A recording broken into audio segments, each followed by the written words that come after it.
तब श्री सुखदेव जी महाराज का जब विधिवत वाद्य अर्घ्य आचमन के द्वारा पूजन करके जब इस प्रकार से प्रश्न किया तो सुखदेव जी महाराज प्रसन्न होकर के श्रवण करा रहे हैं। वरियाने सते प्रश्नः कृतो लोकहितं नृपा आत्मविसम्मतः श्रोतव्यादिश्रियः परः। जब इस प्रकार से प्रश्न किया तो सुखदेव जी ने कहा वरियाने सते प्रश्नः, महाराज आपने बड़ा सुंदर प्रश्न किया। क्यों? क्योंकि आप कोई अकेले मरने वाले थोड़ी ना है कि 7 दिन में आप ही मरने वाले हैं। ये 7 अगर देखा जाए तो जीवन में 7 दिन के बाद फिर कोई 8वां दिन आता नहीं है कि किसी के जीवन में 8वां दिन आता है। सभी के जीवन में रविवार, सोमवार, मंगलवार, बुधवार, गुरुवार, शुक्रवार एवं शनिवार, इन्हीं 7 दिवस के अलावा किसी के जीवन में अगर 8वां दिवस तो आता नहीं। अगर आता हो तो बताओ, नहीं आता। अच्छा, एक बात और है कि परीक्षित जी को जो गारंटी है कि आज के 7वें दिन बाद मृत्यु को प्राप्त होंगे, पर हमारी आपकी कोई गारंटी नहीं कि ना जाने ये कब प्राण रूपी पंछी निकल करके चला जाए, क्योंकि क्षणार्धम नहीं बजाना विधाता की करी सही। आधे क्षण का भी भरोसा नहीं। श्वास निकल करके बाहर गई और लौट करके आप अंदर हैं, खींचो ले पाओगे कि नहीं ले पाओगे इसकी भी कोई गारंटी नहीं। इसलिए राजन तुमने सभी के लोक हित के भावना से प्रश्न किया, इसलिए वरियाने सते प्रश्न, बड़ा सुंदर प्रश्न किया।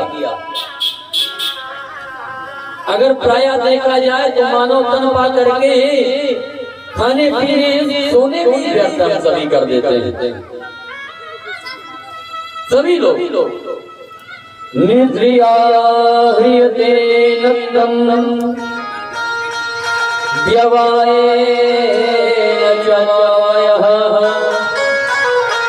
दिवाचार्थे हयाराजन् कुटुम्ब भरणे नवा। तो क्या करते हैं? तो हम लोग क्या करते हैं कि दिन है तो खाने पीने में गुजार देते हैं, कमाने में। रात गवायो सोए के दिवस गवायो खा, मानुष जन्मयन मोल था कौड़ी बदले जा। ये मानव बड़ा अनमोल था। आए थे हरिभजन को ओटन लगे कपास, ये मानव तन मिला था और सोचे थे कि चल करके कुछ उपासना करेंगे, प्रभु की आराधना करेंगे, वंदना करेंगे। पर ऐसा हुआ कि यहाँ आए और जन्म लेकर इतना माया में लिप्त हो गए कि खाने रात को सोने में निकल जाती, दिन तो वही पेट भरने के चक्कर में निकल जाता, दिवस गवायो खाए। तो ये मानव जन्म अनमोल था, थोड़ी बदले जाए। अच्छा, एक बार विचार करिए, क्या हमारा जन्म खाने पीने सोने के लिए ही हुआ है? अगर ऐसा देखा जाए तो फिर पशु में और आदमी में कोई अंतर नहीं। क्यों? पशु भी भोजन करता है, पशु भी शयन करता है, पशु भी भोग इत्यादि करता है। तो अगर इंसान में भी पशुओं में अंतर क्या रह जाएगा? क्योंकि पशु भी तो वही करते हैं। आहार निद्रा भय में तुलंचा सामान्य में तत्व नारायण, कि जो आहार ले, जो खाए, शयन करे, भोग इत्यादि में जो निर्लिप्त है तो पशु के समान, वो पशु है।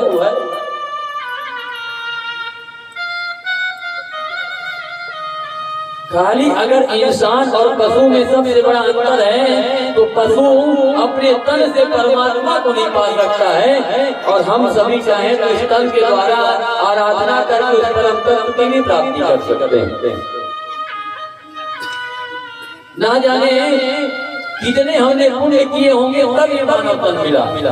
क्योंकि बाबा कहते हैं बड़े भाग्य मानुष तन पावा, बड़े भाग्य मानुष तन पावा, बड़े भाग्य मानुष तन पावा, बड़े भाग्य मानुष तन पावा,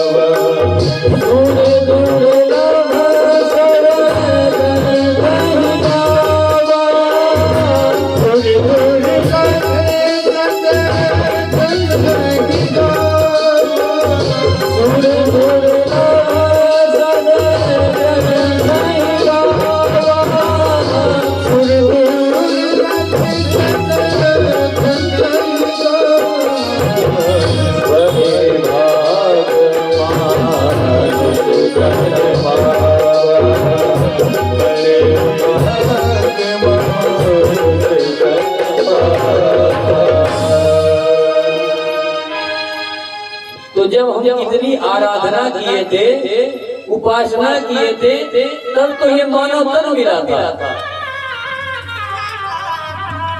और फिर भी इसे पाने के बाद अगर हम कुछ ऐसा सत्कर्म नहीं कर पाए और ऐसी कोई आराधना पूजन नहीं कर पाए तो फिर कल्याण होने वाला नहीं है। अगर संसार के भरोसे बैठोगे तो संसार के लोग तो ऐसे हैं महाराज कि आने जाने की बातें किया करते, आने जाने की बातें किया करते, गम उठाने की बातें किया करते, गम उठाने की बातें किया करते, तरीके से हाथ को मिलाते नहीं और दिल मिलाने की बात किया करते।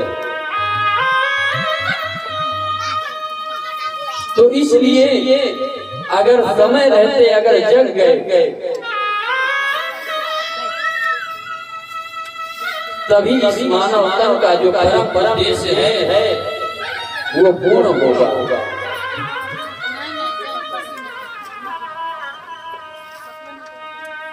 क्योंकि हम सभी का जन्म उपासना के लिए हुआ, इसलिए इस बात को भूलना नहीं चाहिए। सुखदेव जी कहते हैं परीक्षित, जल्दी करने वाले क्या करना चाहिए तो सुनो। तस्मात् भारत सर्वात्मा भगवान ईश्वरो हरि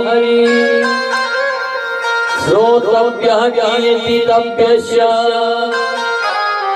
स्मर्तव्यस्य क्षता भयम्। जल्द मरने वाले को 3 काम करना चाहिए। क्या करना चाहिए? बोले कि पहले तो भगवान को जो भारत सर्वात्मा जो भगवान सर्वत्र विराजमान हैं उनके तो पहले प्रसंगों को श्रोतव्य श्रवण करना चाहिए। भगवान की मंगलमयी कथाओं को श्रवण करना चाहिए। श्रवण करने से ये होगा कि जब आप प्रभु के गुण गणों को जब आप सुनोगे तो आपके अंदर भगवत भक्ति जागृत होगी, और जब भगवत भक्ति जागृत होगी तो आप उन्हीं के रंग में रंगते जाओगे, और जब उन्हीं के रंग में रंगते जाओगे तो धीरे धीरे बिहारी जी के ही हो जाओगे। क्योंकि जब से देखा तुम्हें जाने क्या हो गया, जब से देखा तुम्हें जाने क्या हो गया, मेरे बांके बिहारी मैं तेरा हो गया। तो जब उनके गुणगणों को सुनोगे तो उन्हीं के दीवाने होते चले जाओगे। और सत्संग का एकमात्र यही उद्देश्य है कि कैसे प्रभु के चरित्रों को सुना करके कैसे आपको प्रभुमय बना दिया जाए। तो पहले क्या करें? श्रवण करें। अच्छा कोई सुनाने वाला ना मिले तब क्या करें? तो बोले कि अगर सुनने सुनाने वाला नहीं मिलता तो स्वयं बैठ करके गान करने लगे। अब आप ये मत सोचना कि महाराज जी कह रहे हैं कि व्यास मंच पर ही बैठ करके सुनाना। बोले राधे राधे राधे। तो अगर कोई सुनाने वाला ना मिले तो आपस में 2-4 लोग बैठ करके प्रभु की चर्चा करने लगे। प्रभु की जो लीलाएं हैं अगर सही मायने में पूछा जाए तो आजकल घर में कला इसलिए मची है कि लोग भगवत कथा और भगवत मार्ग से दूर होते जा रहे हैं, इसीलिए आज घर में कला मची है। प्राय लोगों के घर में सत्संग हुआ करता था, घर का एक कोई सदस्य बैठ करके सुनाता था तो बाकी सभी लोग बैठ करके सुनते थे।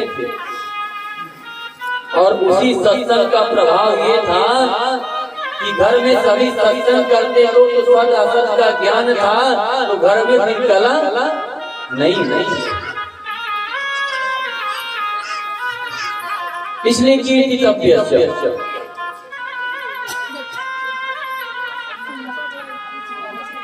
और जब कोई सुनाने वाला ना मिले, ना आपको कोई ना सुना सके, ना आप किसी को सुना सके, सुनाने वाला ना मिले तो बैठ करके चरित्रों का ध्यान करने लगे। तीन मार्ग बताए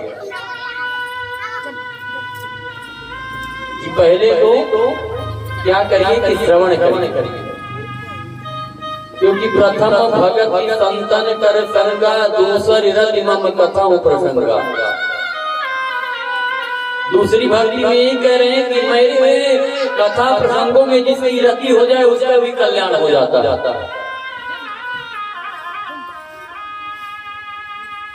तो इसलिए पहले में सुने, दूसरे में बैठ करके आपस में श्रवण करें एक दूसरे।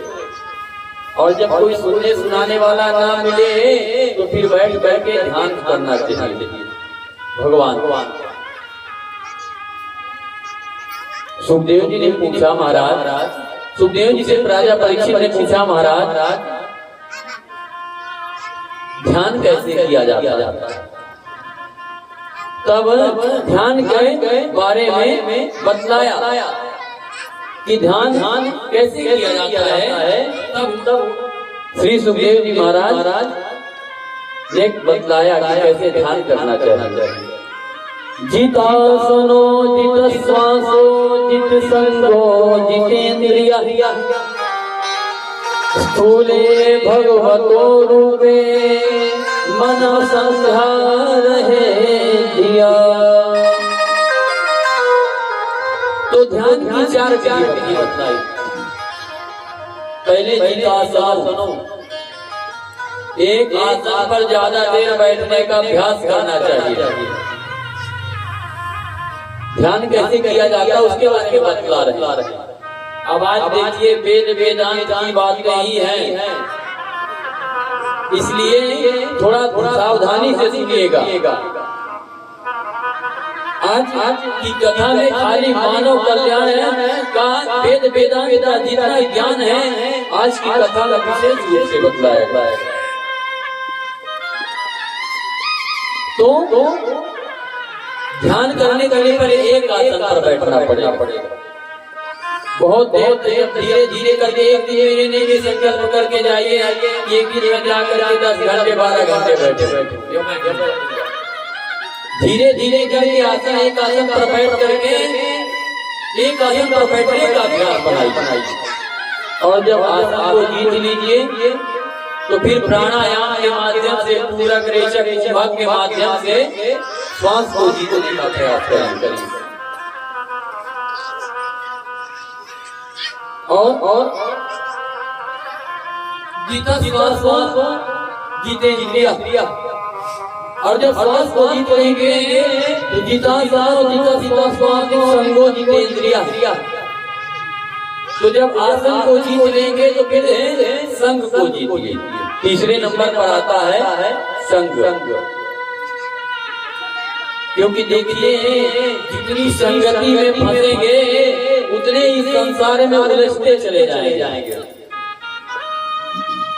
इसलिए संगति को भी धीरे धीरे कर करके छोड़ देना चाहिए। और संगति भी उन्हीं की करना चाहिए जो कि भगवत मार्ग पर या जो भगवत जिज्ञासु हैं, जो भगवान के चरित्रों को श्रवण कराए या जो भगवान के बारे में चर्चा करे। तो इसलिए संग को जीतना चाहिए।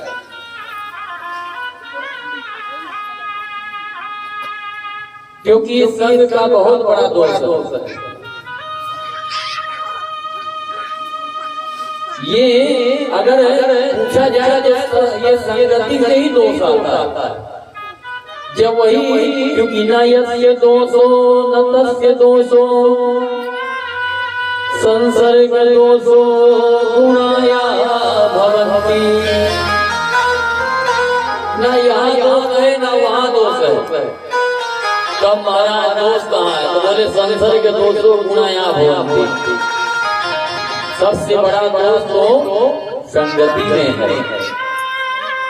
जैसा करोगे संग वैसा होगा मन। तो इसलिए जीता संग। और जब संग को जीत लो तो धीरे धीरे इंद्रियों को भी जीतने का अभ्यास करो। क्योंकि ये इंद्री ऐसी है जो संसार में ले जाकर के पटक देती है। हो सकता है कि एक बार आपके मन में वैराग्य जगे और फिर भी आप जगह छोड़ करके चल दिए। पर ये इंद्री ऐसी है कि कब आपको हटा करके और आपको पुनः इस संसार में ला करके पटक दे, इसका कोई भरोसा नहीं है। एक उदाहरण समझिएगा। एक संत हुए बिल्वमंगल जी, जो कृष्ण प्रेम में विह्वल होकर के घर को त्याग के चल दिए। चलते जा रहे हैं और चलते चलते जैसे देखे कि एक स्त्री को देखे और कुएं में पानी भर रही थी, बड़ी सुंदर थी। तो देख कर उस स्त्री के प्रति इनका मन आसक्त हो गया। पहले भगवान के प्रेम में घर छोड़ करके आए और जब एक स्त्री को देखा तो उसको देख करके उसके रूप को देख करके उसके प्रति आसक्त हो गए। और युवा स्त्री कुएं से पानी भर करके घर की ओर चलती। बिल्वमंगल जी उसके रूप माधुरी को देख करके इतने दीवाने हो गए, उसके पीछे पीछे चल दिए। अब एक बात जरा सोचिए, कोई स्त्री जा रही हो और अगर उसके स्वरूप को देख करके उसका दीवाना हुआ अगर पीछे पीछे चले तो कैसा लगेगा? बड़ा अटपटा होगा। तो बिल्वमंगल जी चल दिए। स्त्री घर गई, बिल्वमंगल जी पीछे पीछे उसके घर पहुंच गए। उसके पति ने कहा, देवी ये संत आए हैं। उस देवी ने कहा कि महाराज इसकी दृष्टि ठीक नहीं है। मैं तो गृहस्थों के उस गृहस्थ को प्रणाम करता हूँ। उस गृहस्थ ने कहा, देखो ये संत है। और संत के प्रति साधारण बुद्धि रखना नहीं चाहिए। कैसे भी वो संत हैं, इसलिए तुम एक बार इनसे जाकर के पूछो तो कि मैं आपकी क्या सेवा करूं। और मैं उस स्त्री को भी प्रणाम करती हूँ जो अपने पति प्रति धर्म का पालन करने के लिए अपने पति की आज्ञा का पालन किया। उसने जा करके पति की आज्ञा पालन के जाकर कहा, महाराज बताइए मैं आपकी क्या सेवा करूं। जब इस प्रकार से पूछा तो कृष्णदास जी कहने लगे कि हाय हाय मुझे तो झूठे पड़े पर ये पूछ रहे कि मैं क्या सेवा करूं, क्योंकि काम का विकार ज्यादा देर तक टिकता नहीं। तब उन्होंने कहा, माता जी अब देखिए इससे पवित्र शब्द कोई हो नहीं सकता। हमारे ब्रज में एक संत हुए पहाड़ी बाबा, जो 5 वर्ष की कन्या को भी माता जी कहते हैं। और आजकल की अगर 45 से 50 वर्ष तक की महिला को भी कह दो कि माता जी, तो कहने लगे हम आपको माता जी कहाँ से दिखते हैं। हाँ, अगर उसको कह दीजिए माता जी तो नाराज हो जाएंगे कि हमको माता जी कह रहे हैं, क्या हम आपको भी दिखने लगे क्या? पर इससे पवित्र हो ही नहीं सकता।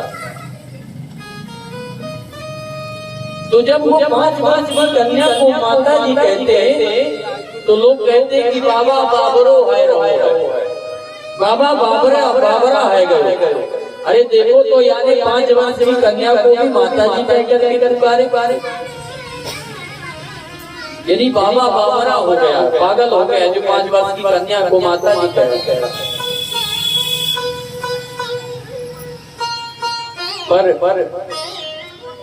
तो इस प्रकार से जब बेलो काम का विकार है निकल गया तो उन्होंने कहा माता जी।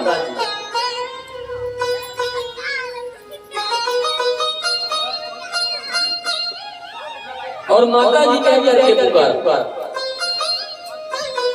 कहने लगी कि माता जी आप अगर सेवा करना चाहती हो तो बस 2 सुई ला के मुझे दो। वो स्त्री सोची को सुई मांग रहे होंगे, लाकर के अली के महाराज बिल्व मंगल जी लिए सुई और दोनों आंखों को फोड़ दिए। स्त्री ने कहा, महाराज ये क्या किया आपने? हमने तो आपको सेवा देने कहा था पर आप तो अपनी आंखें फोड़ लिए। कहने लगे कि माता जी इससे अच्छी सेवा तो आज कहीं हुई ही नहीं, क्योंकि इसी चर्म चक्षु के पीछे मैं पहले चिंतामणि बैरिया में सत्य था।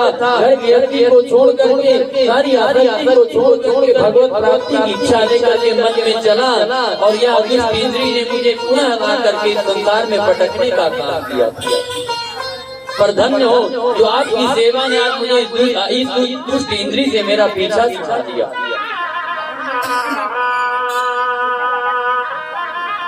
दोनों गृहस्थों ने कहा, बाबा अब आप यही रुको, हम दोनों दंपति आपकी सेवा करेंगे। बिल मंगल जी ने कहा, नहीं देवी अब तो आपकी सेवा यहाँ से पूर्ण हो गई।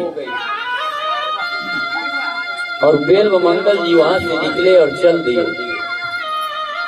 अच्छा, जो जन्म से अंधा होता है उसे चलने का तो कुछ अभ्यास होता है, वो कुछ संकेतों के माध्यम से चल लेता है।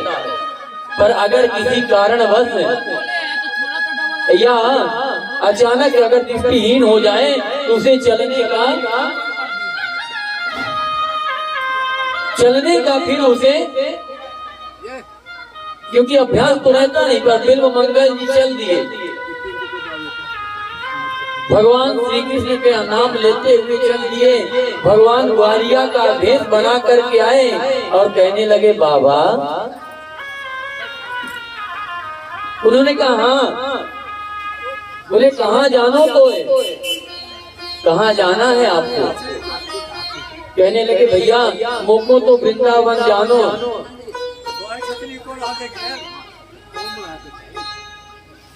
तो उस ग्वारिया ने कहा बाबा मैं भी वृंदावन चलूंगा। अब देखिए नेपाल में कथा हो रही तो मुझे लगता है कहीं आपको ब्रिज की भाषा समझ में ना आती हो, तो इसलिए हिंदी में कह रहा हूं।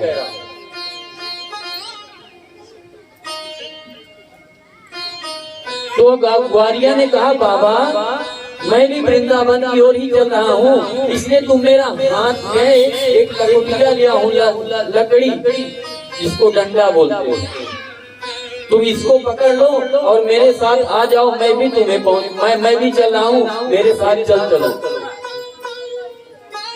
बिलमंगल जी वो बोले ठीक है, लकड़ी पकड़ करके चल दिए। पर चलते जा रहे हैं और भगवान जी की नूपुर किंकिणी की ध्वनि, दिव्य सुगंध की, दिव्य अंगों का सुगंध कृष्णदास जी समझ गए कि निश्चित ही मेरे ठाकुर जी हैं। तो धीरे धीरे लकड़ी पकड़ते पकड़ते हाथ को पकड़ लिया। ग्वारिया ने कहा जो भगवान ग्वारिया का भेद बनाए, तो भगवान ने कहा बाबा अब तो वृंदावन आ गए हो, अब काहे को तू हाथ पकड़ रहा हो है।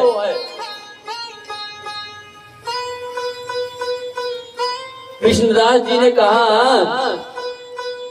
कि मैं पहचान गया कि तुम प्रभु हो, इसलिए ज्यादा लीला करना ठीक नहीं है। भगवान ने कहा, ग्वारिया ने कहा बाबा मैं कोई भगवान ना हूं, तुम कैसी बात कर रहे।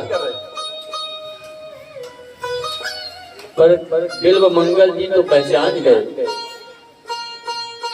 हाथ भगवान छुड़ा रहे हैं और बेल मंगल जी हाथ को छोड़ नहीं रहे हैं। अब भगवान तो देखिए माखन मिश्री खाए हैं, तो भगवान तुरंत झटका मारे हाथ छुड़ा लिए।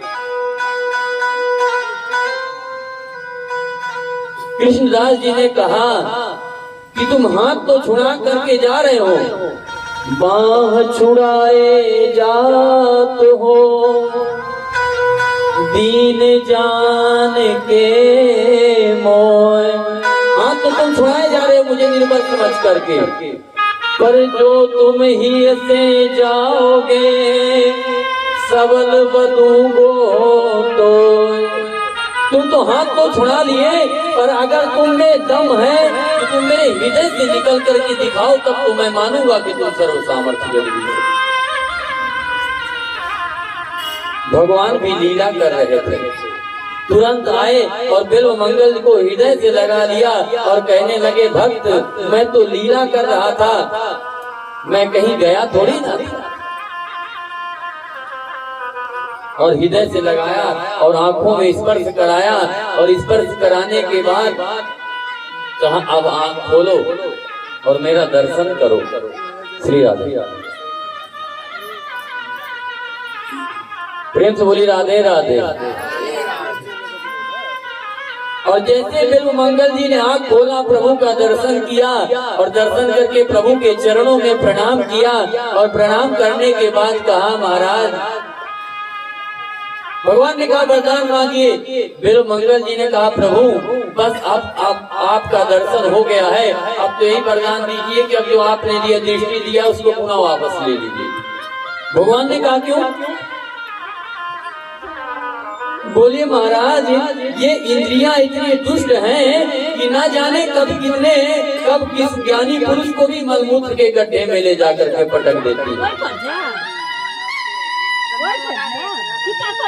इसलिए ये दृष्टि जो आपने हमें दिया है, इसका आप जो है तो पुनः वापस ले लीजिए। भगवान ने कहा बाबा ये संसार तभी तक दिखता है जब तक मैं नहीं दिखता हूँ, और जिस दिन से मैं दिख जाऊँ, जिसको मैं दिख जाता हूँ वो फिर संसार को नहीं देख पाता।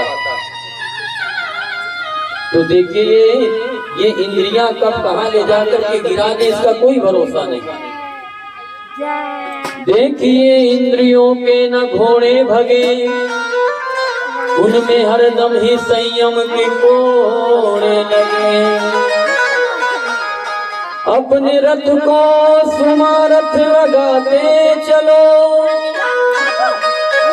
कृष्ण गोविंद गोपाल गाते चलो। याद आएगी उनको कभी ना कभी, कृष्ण दर्शन तो देंगे कभी ना कभी। तो इसलिए मन इन इंद्रियों को भगवान के रंग में रंगते चलिए।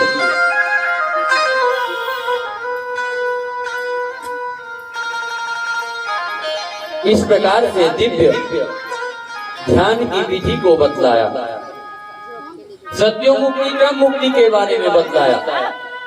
14 लोक हैं जिसमें मृत्यु लोक भगवान का कमर है और पाताल लोक भगवान का तलवा है और सत्य लोक भगवान का सिर है। तो जो इस सूक्ष्म शरीर को लेकर के सत्य लोक आदि का गमन करना चाहते हैं, जो सत्य लोक को जाना चाहते हैं, तो सत्यो मुक्ति वो है कि जैसे हम अभी यहाँ काठमांडू से प्लेन में बैठे और डायरेक्ट जाकर के बनारस उतरे, ये सत्यो मुक्ति है। यानी कि अन्य लोगों में जाना नहीं पड़ता, भगवान के विमान में बैठे और डायरेक्ट सत्य लोक की ओर पहुंच गए, वैकुंठ आदि का गमन कर गए।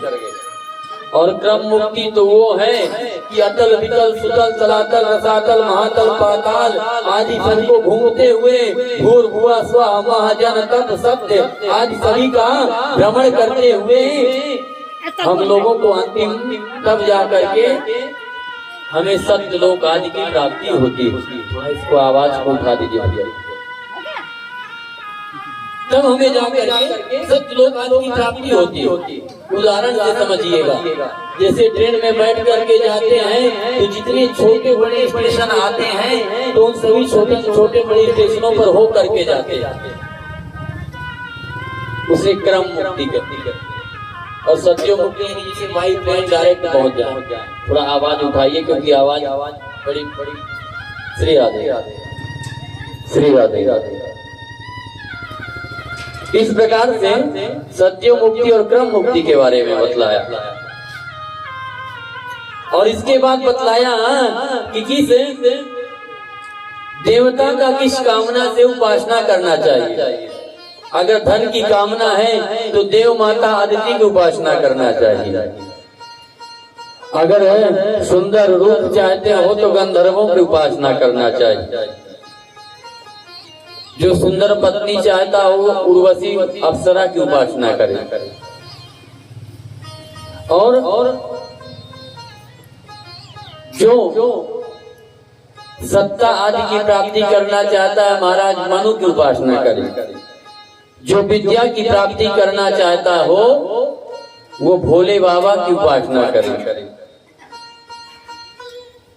और जो अपने दाम्पत्य जीवन में जिनकी खटपट चल रही है, अगर वो अपने दाम्पत्य जीवन को सुधारना चाहते हैं तो माँ भवानी की उपासना करें। और जो कुछ नहीं चाहता, अकामा सर्व कामो वा मोक्ष कामो उदारधी तीव्रेण भक्ति योगेन यजेत पुरुषं परम। जो कुछ नहीं चाहता वो सर्व सामर्थ्य भगवान जगदीश्वर के शरण में आ जाए।